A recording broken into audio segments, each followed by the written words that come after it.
Hi friends, இன்றைக்கி கொத்தமல்லி புலாவ் பண்ணலாமா? இதுக்கு ஒரு கப் ரைஸ் வந்து நான் ஊற வச்சுருக்கேன். அப்புறம் வந்து மிக்ஸி ஜார் எடுத்து கொத்தமல்லி அதிகமாக ஆட் பண்ணிக்கணும்.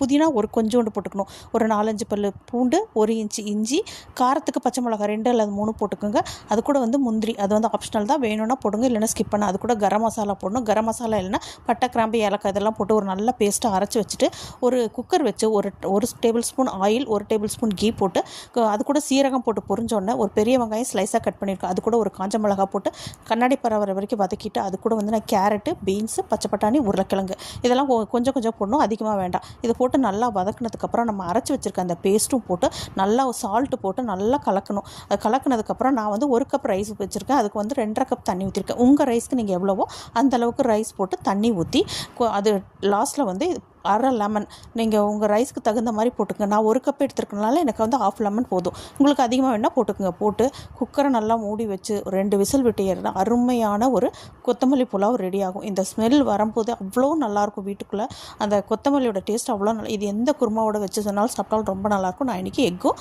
தயிரோட